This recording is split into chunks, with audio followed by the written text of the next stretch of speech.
Let's make sure it's working. Yeah. Right, so we're going to look at learning outcome 2 today for managing people in operations.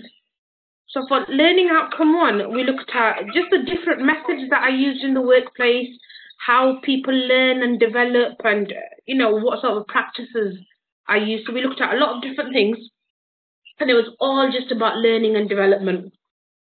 Today we're going to look at people's attitudes and differences.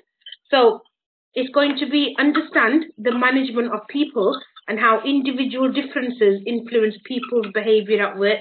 Now we're going to look at all of these as a total like we did yesterday because they all work within each other. So 2.1 is examine the approaches used in the management of people. 2.2 is explain how abilities, aptitudes, personalities, attitudes, and perceptions affect individual behavior at work. And then 2.3 is explain the importance of motivation and morale for individual performance. So we're just going to look at those 3 points today.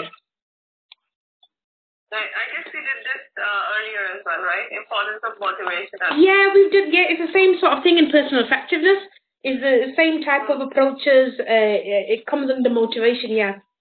So you'll see that everything sort of like flows with another, doesn't it? Yeah. Everything is connected. Yeah. So we're going to do understand the management of people and how individual differences influence people's behavior at work. So we're just going to be looking at people as people. So we're actually going to see if we get annoyed, if we get upset, how it affects our work. And obviously it's the same case for people that work with you or work for you. So we've got personality and individual behavior. Now, personality is a psychological trait, so it's what you're like, what your behavior is like. Personality is what gives you your identity. So what you're known as, like, being a really neat person, or you're known as being somebody who's very articulate or very funny and can make good jokes. So that is part of your personality. And then we've got 5 big personality dimensions. And some of these are extroversion is about how outgoing you are, how talkable you are, how sociable you are with others, and how assertive you are. So how you can put your foot down and say, no, you're not doing this. This is not right. I'm going to do what I want to do, or I'm going to do this because it's the right thing to do. So about your own assertiveness. So you're not passive. You're not saying, okay, okay to everything. It's about your agreeableness. So it can be how trusting you are, how good-natured, how cooperative you are, and how soft-hearted you are. So with agreeableness, sometimes you can get people that might try and push you over or take advantage and things. So that can be an issue within that. Conscientiousness is about how dependable you are, how responsible, what sort of achievements you're focusing towards, what your persistence is, how you want to get towards a particular thing. And then we've got emotional stability.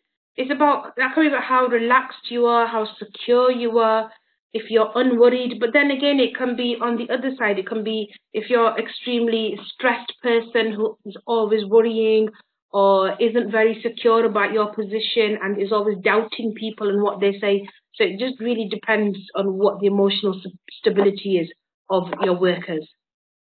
And then openness to experience. It's about how open-minded you are. It's about how much you don't mind experiencing new things. You might be intellectual. You might.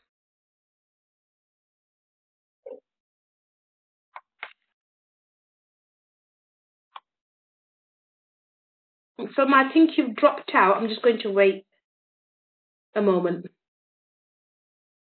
No, I'm not. Oh, you're not? Can you still see the screen? Oh, fantastic. Yeah. I just had a... Stability and openness to experience. Oh, no, I just had a message saying that you're the last person in the conference, but that's fine. I might have imagined it. So, no, but actually it is logging out, and then I log in again. When it goes red, that means I logged out. Ah, okay. Then it becomes green, then I'm back again. Yeah, I just get a lady telling me you're not in, the automated message. So I was just saying that it's openness to experiences, how open-minded you are, how intellectual you are, what sort of imagination you've got, what sort of things you want to experience. You might be curious about new things, and you might be broad-minded, so you don't mind change. You don't mind different types of people that are working with you. You're quite open and easygoing. So those are the 5 personality traits. And then we've got somebody who's proactive. And this is a person who actually wants to get on and do things without being told to do them. So you're more able and you're more willing to take initiative, and you want to persevere within your work, and you want to influence the environment. So you don't mind about, just getting up and saying, right, this is the task. I realize this needs to be done. I'm actually going to do it. You're not actually waiting for someone to come and do it for you or tell you, Selma, you have to do this. You notice it and you just get on with it. Then we've got 5 traits that are important in organizations. Now, locus of control. So locus actually means position of control or place of control. So it indicates how much people believe they have control of their fate through their own efforts. So it means how much control do you have over what you want to happen within your own life. So this could be internally, say about your psychological well-being, about what your moods are. Or it could be external, about your home life, about your work life, about your personal life, that type of thing. Now, self-efficacy, that means, efficacy actually means your personal judgment. So this is when you're believing in your own ability. So you believe, I can do this, so I'm going to do it. You're not going to say that you're actually having a judgment upon your own skills and techniques. But sometimes you can think, oh, I'm a bit helpless in this department. I can't do this. I can't do that. Because it's what you've taught yourself to believe. You're not pushing yourself out of your, personal comfort. So your own personal judgment is something that is an issue as well, about what you feel you can do and what you feel you can't. What do you call that? Self-efficacy? Yeah, self-efficacy. Yes. So it just means your own personal judgment. You lack confidence, basically, and you think that you can't do it. Yeah, I mean, and it can be the other way around as well. It can be that you've got a lot of confidence, you believe in yourself, that you believe you can do certain things. So it's just your own judgment of your own skills. Right. And then we've got self-esteem. And this is where you actually feel about yourself, what you like, what you don't like. This is about your own personal self. You're evaluating your own self here. So you're thinking, you're not having an esteem put upon you. It's what you think in your own mind about yourself. You're evaluating yourself, and you think, oh, this person doesn't like me, or what if I do this? What will other people say? You might about what anybody else says.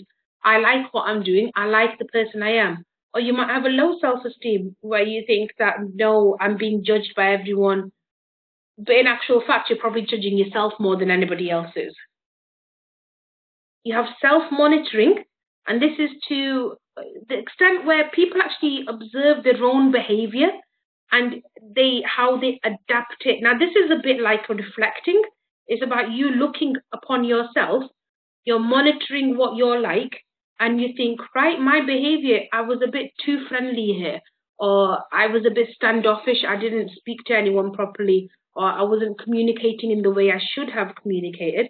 And then you're adapting it. So you're thinking, right, I don't communicate with people as openly as I should do. Maybe I'll try and adapt that and speak to people in a better way, or push myself to do it. So it's just you monitoring yourself. And then we go on to emotional intelligence. So this is where you can empathize with others. It's how you can cope with your job. It's how you can self-motivate yourself. So emotional intelligence is an important trait also. So after those 5 traits, we come on organizational behavior. So all of these are actually working towards managing behavior within the workplace. So organization behavior, it actually helps managers to actually work within the workplace. What they can do is they can explain what the workplace behavior needs to be like. They can predict it by observing. So they can look at their colleagues, look at their team members, and see this type of behavior is not what we're looking forward to. This is not beneficial to our organization. And then you can explain it to your employee and say, we behave in a certain way here. Like, for example, if you have a dress code at work, you don't want low cut tops, you don't want high skirts, you want to be coming in being modest, and you don't want any of those things. You don't want to come in and use bad language. That's not a good behavior for work. You don't want to be coming in and being negative or aggressive towards other people. Now, when you have organizational behavior, managers actually have a standing block that they can say, these are our rules, this is what we're meant to go with. So you need to adapt yourself and work towards those. Now, these behaviors, these sort of procedures that they've got in place, they actually help the manager to lead and motivate their employees to be more productive. So you're getting less distractions. You're not spending a lot of time, dealing with aggressive workers or with somebody, trying to get somebody to go back home and get changed or, dress appropriately. So you can lead those groups and those individuals a lot better. Okay. What you're trying to say is that just avoid those people and just carry on. No, it's not about avoiding those people. It's about getting them to follow the rules that are within the workplace, so you can manage those behaviors and those people a lot better. Oh, okay. Can you hear me earlier? I heard you when you asked about avoiding those people. Yeah, okay. That's what I meant. Yeah, because for example, when I've worked in schools previously, within our we have standards and policies that are set in place. What they do is they say that you have a certain type of clothes you can and cannot wear. You can't come into work wearing jeans. You can't come into work wearing trainers. You shouldn't wear low-cut tops, and you shouldn't be exposing too much of your body. You need to be modest. So you can't be swearing in front of your students. You can't have... So there's certain behaviors and certain rules that we had to follow. Now, if we went in and, say, example, I go in and I'm wearing a top that's showing all of my stomach, or if I've got a pair of jeans on and it's not appropriate, then my manager can turn around and say to me, Afshad, this is not what we want you to wear. You need to go back home and you need to go and get dressed in an appropriate way so that you're following our rules. And I can't argue with them because I already know that these policies are set into place. So it just helps the management and the leaders be in a certain position where they're not getting questioned and they can manage any behavior according to those positions.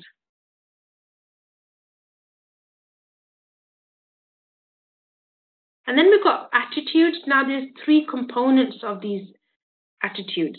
There's affective, cognitive, and behavioral. So affective is just about your feelings and emotions. So you might be feeling really happy.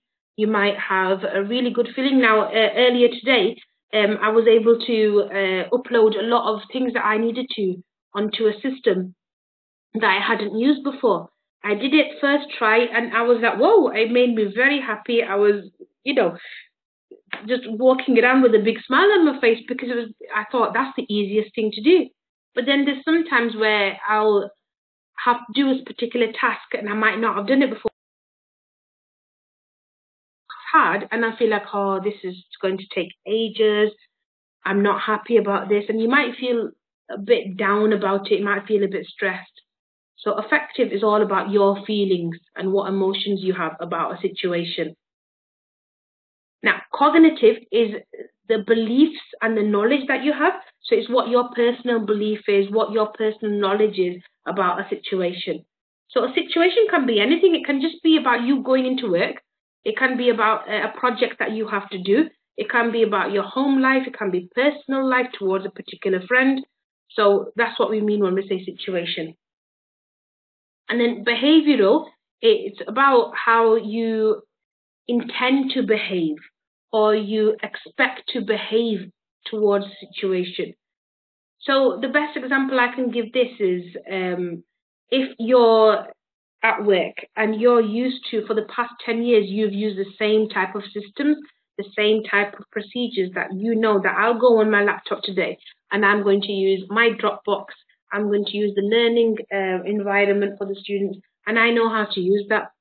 But if someone comes to my management, come to me and say, right, we've got a new system and we want you to learn it, and you've got this amount of time to learn it and then you need to start using it, I might be really excited about doing it, or I might be a bit apprehensive about doing it, thinking, oh, that's going to be a lot of hard work. And then I'm creating negative feelings and behavior towards it already. So these actually will affect your attitude. So affective, cognitive, and behavioral.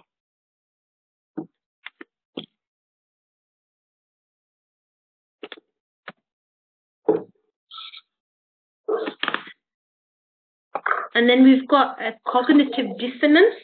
Are you okay, Salma? Do you have any questions? No, I'm fine. Now, when we say dissonance, I just want to explain what that means. Now, we know what cognitive means. It's about your beliefs and knowledge.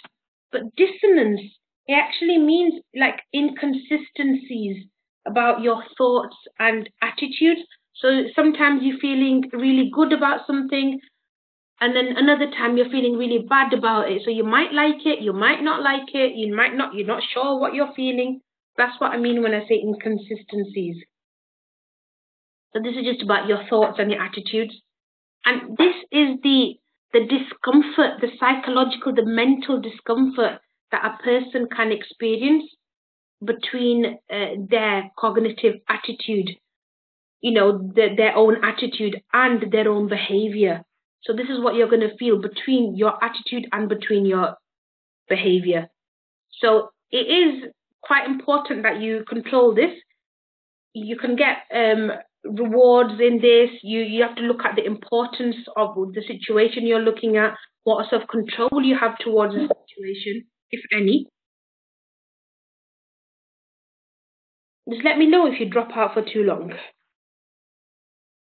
And then about what sort of rewards you can... You're good. Glad. Very good. And then we have work-related attitudes. So it's just about your job satisfaction and how involved you are within your work. So you might be really happy about being at work, or you might be negative about it.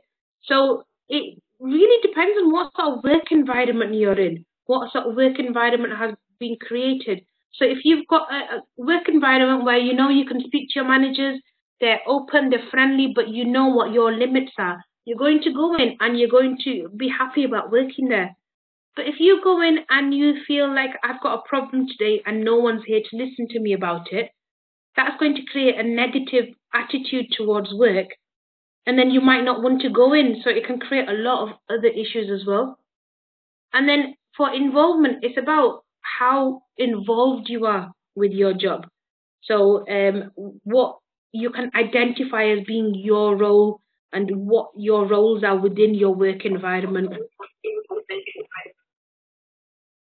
Yeah, but do you think that you get job satisfaction all the time? I don't think so. You're satisfied. No, not all the time. I think that you can go in and you can be happy to work in a place for like 5-6 years. I mean, this is my personal experience.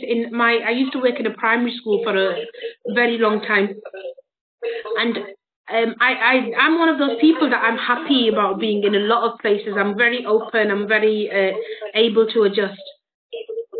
I was there for 5-6 years and I was really happy there, but then you end up having a situation where there can be situations where maybe you might not be happy, or you feel you're not being as supported, or you think that maybe the management has changed, because things like this does happen. And then you probably go from job satisfaction to job dissatisfaction. So sometimes you're happy, sometimes you're not. It's just on a... You wouldn't be normal if you were happy all the time. Yeah, I think you just need to adjust yourself in every environment. Yeah. And the satisfaction part is not there all the time. No, that's true. It's just like getting married, you know, gamble. Either you win or you lose. Oh, yes, but you've got to work really hard. Yeah, but you need to just carry on. Yeah, you need to do a lot of adjustments within that. Yes, that's true. But in all of this, it's just about how you feel yourself. I mean, like you're saying, you have to adjust a lot. You have to really understand what, if you have a new management that's come into a new workplace, you're going to have to understand what their perspective is and what sort of limits you've got now, because not everybody is the same. Yeah. And then if you go into work and you're just going in and then you're doing your hours and then you're just coming back out, you're not going to be as satisfied or as involved in your work environment. So if you're going in and you're actually really getting into it and you're looking at new things and you're thinking, right, what needs focusing on today? Is there something that's not been done that I can do? Do you want to do anything like any other activities that are to do with your workplace? Do you want to join their basketball team for the weekends, or are you like, I see enough of you, I don't want to see you again on the weekend? It just depends on how involved you want to be with your own work and what's.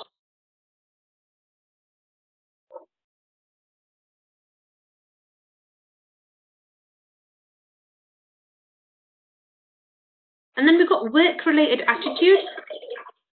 And this is your commitment, the organizational commitment that they've got towards you. So it reflects to what extent the employee will identify with the organization. Do they have the same type of goals? Do they have the same type of attitudes that they're working towards? Are they like-minded? Do they both want to go down the same road, you know, and achieve the same things? So are you both committed to having the same goals? And it will also be about how positive your relationship is between the organization's commitment and your job satisfaction. So if you feel you're in the right company, you want to work towards the same goals that they want to work towards, it's more likely that you're going to be satisfied in your job and you're going to have a very positive relationship with them. If you're just there to earn money and you don't really have that much job satisfaction, you're just there, right, I'm only here, I need to pay my bills, we need to eat, this is just because you pay good. So you might not be as satisfied, you might not have a positive relationship with your employers at the end of that. That's so true. You know, you're just passing time over there. Yeah. And you are not actually sincere with the organization and the goals they're about to achieve. So that is so true. Exactly. And then you've got perception. So perception actually means your ability to interpret. So this is where you can become aware of something through your senses, through your hearing, through your sight, through your touch. So this is what your perception is. So perception is a process of interpreting and understanding a person's environment. So you might see something in a different way to what I might see it as. I might go in and see all the negative things about a particular place and say, oh, I don't like the smells of this place. I don't like the way things are organized. I really don't like the management. But you might go in because you've got a positive relationship with the workplace. You might be happy about your work environment, the equipment you've got.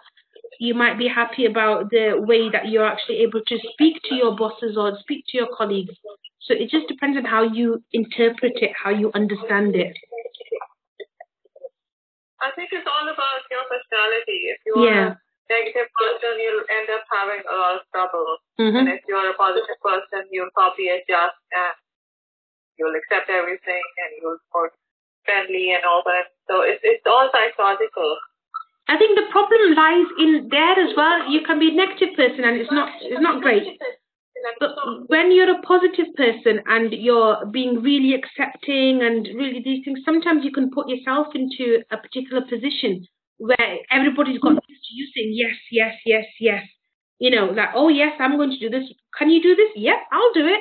Can you do that? Yeah. So you need to have that little bit of slight bit of attitude as well, where you're showing that, yes, I will do things for you, but I need to make sure that sometimes I say no as well, depending on what my workload is, because it'll help you stress-wise as well and work-wise. You're not taking on too much then. And then we've got the 4 steps. It's true. And then we've got 4 steps in perceptual process. So perceptual process is just how you're perceiving things. So just the same as this, perception. So how you're looking at things. So the first one will be selective attention. Did I notice something? Second was interpretation and evaluation. So what was it I noticed and what does it mean? And then you're storing it in your memory. So remember it as an event, a concept, or a person, or all 3 things together. So was it something, an event that happened? Was it a concept, an idea? Or was it a person that you remember doing something? Or was it all of these things together? And then you're retrieving from your memory and you're making decisions and judgments as well. So then you're thinking, oh, remember when I noticed that particular time when something happened here, when I saw, say, David telling off Jonathan. What did I notice about it? Why did he tell him off? What was going on? And then you think, what was my judgment? I'm like, oh, he shouldn't have done that. Why was he doing that? Why did he tell him off? That wasn't right.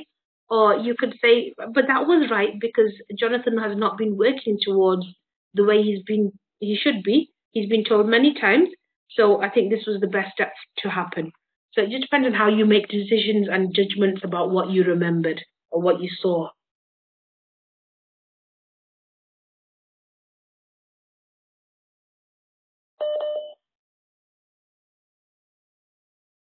And if you have a, what was I going to say? If you have a negative personality, you'll probably end up recalling everything. In a bad way. Yeah.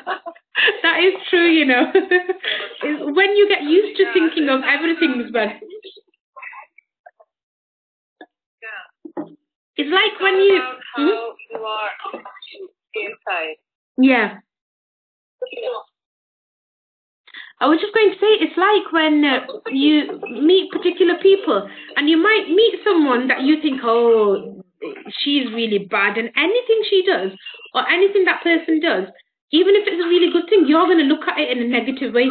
Oh, she only gave these things she only bought food into work because she's trying to get brownie points, or she's trying to suck up to everyone.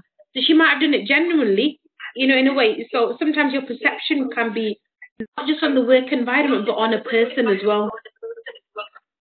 Yeah, true. And then within that, we've got stereotyping.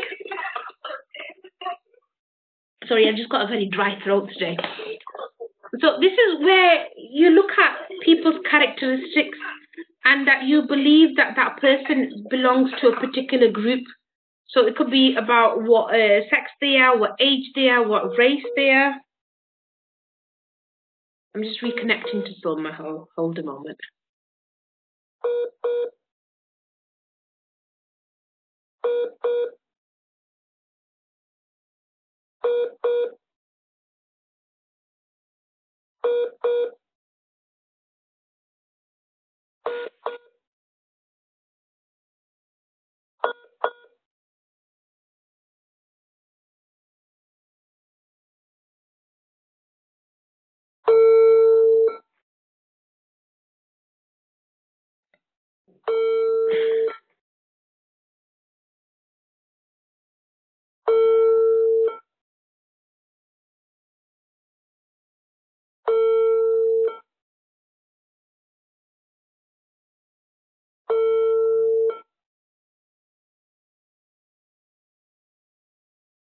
Okay, sorry. Hi. My phone is not being started. Oh no, it's fine. I just thought I'll just pause. Right. Sorry about that. Oh no worries. Okay, it's okay. So we're just talking about stereotyping, about how you might look at someone and believe that something about them. Now, this actually happened to me many years ago. I think about 10, 12 years ago. I used to work with a particular lady that I didn't really know well, only knew her from looking at her, but I never spoke with her, and I never actually, I just knew her in passing. But she used to dress up really well. She used to have a lot of makeup on, and she used to look beautiful all the time. And I'd look at her and I think, oh, she's probably very full of attitude. She's not going to want to know me. She's not going to want to talk to me. She's not going to be friendly. So a few years later, I never talked to her in this time. I left the job, she left the job, and we both ended up in another job together. And we had to work closely. And what I had done was I'd stereotyped her because she has turned out to be one of the nicest people, one of the most genuine people that I have known within the past 10 to 12 years. So I've known her for the past 6 or 7 years now. And the first few years I wasted because I had a bad attitude just because she dressed in a particular way and we didn't really talk to each other. So, you know what they say, don't judge a book by its cover, because I have been guilty of doing that in the past, and it's not a good thing to do. So that's where you end up. What you have seen is that stereotyping is that you think about someone or somebody's attitude in a certain way. Yeah, right? you might look at them and how they dress. You might look at someone, and for me, I don't normally wear makeup, and I'm not, you know, I'll go into work and I'll be the plainest face there. But, you know, everybody be like, oh, she doesn't know anything. She's not that, you know. But then they'll get to know me and they'll be like, oh, actually, you know, you don't convey yourself the way you should. And also an experience that I had when my children were very young.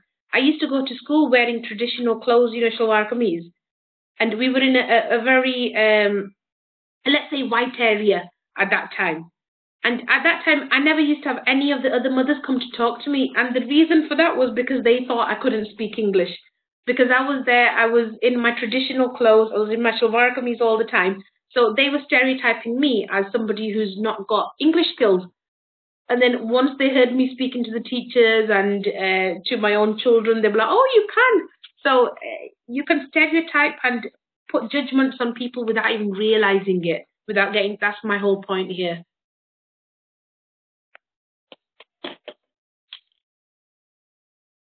So, I wanted to repeat this again. Stereotype means that how you think about a person or how a person is. No, how you. It's how you look at that person and how you think they are. Okay, so when we say that person is a stereotype, that means that that person has a general, general. Yeah, I mean, in certain way. When you say that someone is a stereotype, that's slightly different. So when you're stereotyping someone, you're making a judgment on somebody without knowing what they are. You've not talked to them, or you might not know much about them. You're just looking at what their color is, what their age is, what religion they are. You're looking at how they dress, and you're making a judgment in your head. Now, when you say that person is a typical stereotype, so if I go and I see a person that's wearing, likes to ride motorbikes, and with the stereotype of people riding motorbikes is that they'll have tattoos, they'll have leather jackets, sometimes they'll have bandanas on their head, or they'll have beards. And if there's somebody who exactly matches that stereotype, you can go and say to him, you are actually a stereotype of what a biker looks like. But then because that person actually matches what they do. But what I'm talking about here is when you're stereotyping people, is when you're just looking at their characteristics, or you're looking at what they dress like or what they look like, and you're making a judgment without knowing them. Oh my God! Don't we do that every day when we look at the shopkeepers? 100%. Oh, they might drop us. If we leave our wallet here, they might drop us or do something bad. And probably that person is honest, and so probably we do that every day, I think. I mean, I've had that done to me when I've been to Pakistan a few times, and when I've gone into the clothes shops, I've gone in looking very plain, dupatta, scarf on my head and everything, and then I've had where the shopkeepers have not been happy to show me the clothes. But as soon as they've heard me speak, because my Punjabi is very English tone, they realize, oh, she's here to spend money, then they start showing you things. So what they've done is they made a stereotype until they've actually heard you speak. And then they've changed the stereotype. So, yeah, I think we do it to shopkeepers do it to us. It just depends on how you've portrayed yourself sometimes. Exactly. And I think one should be very realistic in judging a person, you know. Yes. I mean, you can't really judge someone without knowing them. Either get to know them or don't bother judging them. Okay, that's good. And that's it for this. We've actually got a handout on here. It's just a summary of what, I'll show you exactly where it is. It's just a little summary of what personality and behavior is, what are values and attitudes, work-related attitudes, what your perception and individual behavior is. And it's just a nice little read. It's not that long. It's about 3 pages long. And it's just a nice read to go. And you can make it bigger by just pressing the plus button. So the text will get bigger that way. Okay. Yeah. This is actually... Let me just find where this is. Just show you one there.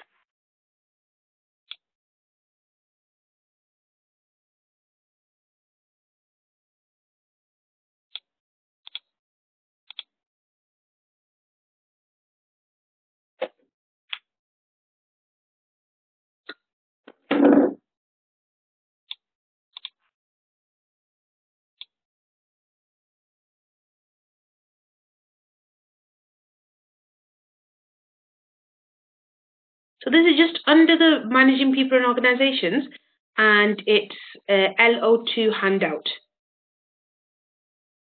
Now what I'll do is once we've finished, I'll forward you the recording straight away. Handout. Okay. So you got the LO2 here, what we've looked at today, and that's the handout that goes with it. So in general, I'll explain a lot clearly when we're doing the assignment, because I'll make an assignment brief for that. And you're looking at how companies will, what sort of approaches are used. So what sort of abilities and attitudes people have at work, and how important motivation is.